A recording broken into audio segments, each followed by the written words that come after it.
Thank you for joining me on Nuggets of Wisdom. I am Charles Musakanda. I appreciate you taking the time to grow and to mature as we edify one another. On today's nugget, we're going to touch on the legacy of the Queen, legacy of the King. As we know, the world is full of Queen Elizabeth's passing. The news is out there. It's gotten everybody's attention. As people talk about her life achievements and commemorating all the things about Queen Elizabeth, I would like to bet you any top dollar, a British £1,000,000, that they're not going to be talking at her funeral. There's not going to be any eulogies about how many millions of pounds she had in her bank account. Nobody's going to focus on what bank transactions took place an hour, a day, a week, a month, a year prior to her passing. Nobody is going to talk about her net worth at the funeral.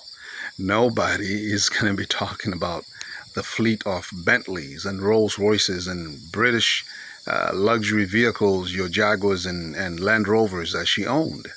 Nobody's going to be talking about the estates, the palaces, castles, businesses, you name it, all the things that she had. Everybody that talks about Queen Elizabeth at the funeral is going to focus on her life achievements and the service that she's given to the world. The same can be said about now King Charles, then Prince Charles, where some people have argued whether he should abdicate and let William take over the kingship instead of him. And this stems from what happened with Princess Diana and how he married Camilla. And some people have not forgiven and moved on from that. And then there's other things that some people still hold dear to. What I'm trying to say to you is this. It's not about the monarchy. It's not about the cars. It's not about the houses, the money. It's about the individual. It's about the person.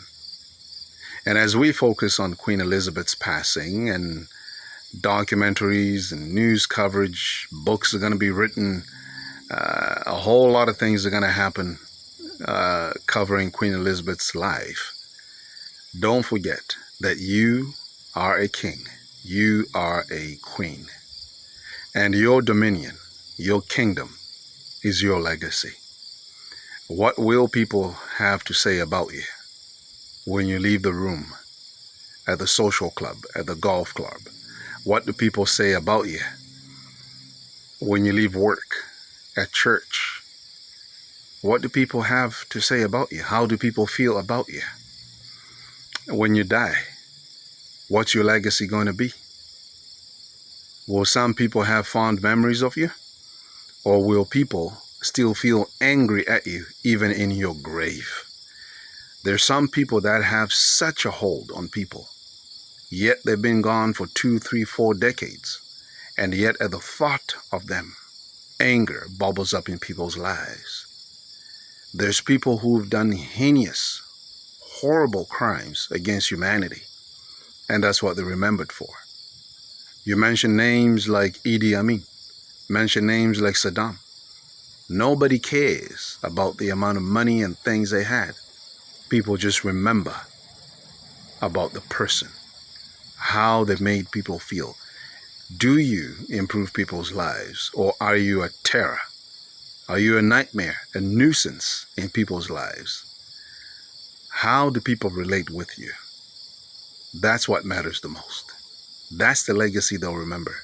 Nobody's going to care about whether you drive fancy cars, wear fancy clothes. That means nothing. Nothing. And remember that your rapport, your reputation, the name that you build out there is not just for you, but also for generations to come. For your nephews, your nieces, your cousins, your brothers and sisters. Because if you remember in the Bible, there's a story of David and his friend Jonathan, King Saul's son. King Saul was against David, and Jonathan, the son of Saul, was friends of David. And it is because of Jonathan that Saul could not kill David. But when Jonathan died at war and David became king, David remembered Jonathan's son, who was a cripple. And in those days, a cripple would be the lowest of lowest people in society. And David took that boy from the pits into the palace. Why? Because of Jonathan. Because of Jonathan's fond memories and the things that Jonathan had done for David. The same can be said about you and me. What will people do to your children, to your cousins, to your nephews and nieces when they find out, to your friends, when they find out that they're affiliated with you? What's your legacy? Galatians 6, verse 9 and 10, with emphasis on verse 10.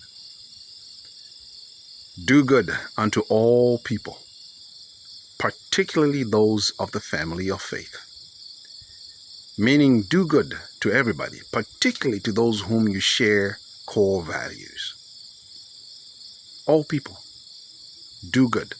You don't have to be friends with everybody, but you got to be friendly.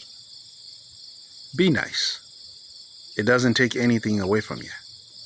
Don't be a nuisance. Don't be a nightmare. May people have fond thoughts and fond memories of you. Make whatever wrongs right when the opportunity presents itself. It's not going to be 100% perfect. It's not always going to happen. But at least make the attempt. Thank you for joining me on Nuggets of Wisdom. Please like, share, subscribe, comment, ask questions. Let us grow together. I look forward to seeing you again soon.